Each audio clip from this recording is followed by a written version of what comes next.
Түрлі төтенше жағдайдың алдын алу міндеттелген төтеншеліктер тағы да дабыл қағуда. Олар шомылу маусымындағы суға кету оқиғаларын болдырмау мақсатында кезекте түсіндірме жұмыстарына кірісті. Мамандар Сарыағаш ауданындағы ағысы қатты суға түсуге тыйым салынған аумақтарды аралап тұрғындармен тілдесті. Суға кетіп мерт болды немесе ағынды суда дәрменсіз қалған жеткіншекті құтқарып алды деген хабарды жыл басынан бері естігеніміз жоқ. Лайым солай болғай. Дегенмен де сақтықта қорлық жоқ. Әйтпегенде ағынды су талай адамның өмірін жалмады. Бір ғана мысал, былтырдың өзінде 8 суға кету оқиғасы тіркелген. Оның 2-і ересек адам, ал 6-ы кәмелеттік жасқа толмаған бозбала. Осынша атқарылып жатқан жұмыстарға, үгіт-насихаттарға қарамастан елімізде әлі де шомылу маусымында қаза тауып жатқан адамдардың саны жоқ емес, әлі де бар. Сондықтан Сарыағаш ауданы тұрғындарын ескертеміз. Суда шомылу кезінде, шомылу маусымында өзіңіздің балаларыңызға мұқият қарап, оларды шомылуға жалғыз өздерін жібермеңіздер.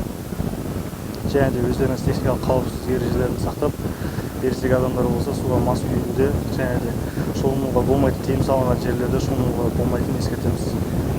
Жоғарыда келтірген мысалымызда 8-дің 2-і ересек адам дедік. Бұл спиртті ішімдіктің арқасы. Ашы суға сылқия тойып алады, суға түседі. Спирттік ішімдік қолданған адамға салқын суға бірден түсудің қауіпті екендігі медициналық тұрғыда дәлелденген. Себебі суық суда тамыр тартылып, бұлшық еттің тырысып қалуы сынды факторлар көптеп кездеседі. Ал бұндай ахуалда адам жүзе алмай, суға ағып немесе батып кетуі әбден мүмкін.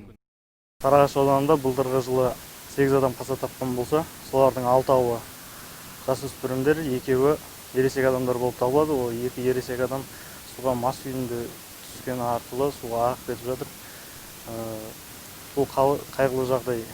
Қазірде бірақ біздің ауданымызда суға ағып кеткендер саны әлі тіркелген жоқ. Соған қарамастан Сарыағаш ауданы төтенше жағдайлар бөлімінің қызметкерлері және де жастар ресурстық орталығының ерікті жастары және жергілікті бұқаралық ақпарат құралдарымен бірге рейдтік іс-шаралар ұйымдастырылды. Бұл рейдтік іс-шаралардың басты мақсаты осындай суға түсуге болмайтын қауіпті жерлерге ескертпелер орнатып кету және де шомылып жатқан адамдарға үгіт-насихат жұмыстарын жүргізу, яғни техникалық қауіпсіздік ережелерін сақтау туралы және де басқа да мәліметтер, ақпараттар айту. Және де жасөспірім балалар болатын болса, оларға ескертпе жасап, ата-аналарына хабар беру болып табылады. Құрметті тұрғындар, тағы да ескертеміз. 18-ге толмаған балаңызды қараусыз ағынды суға түсуге жібермеңіз. Не болмаса, өзіңіз бас көз боп жанында жүріңіз. Ересек адамдар да суға түсер алдында аса мұқият болғаны жөн. Мейірхан Бақытжанұлы, Нұрсұлтан Исаев, Сәт телеарнасының жаңалықтар қызметі.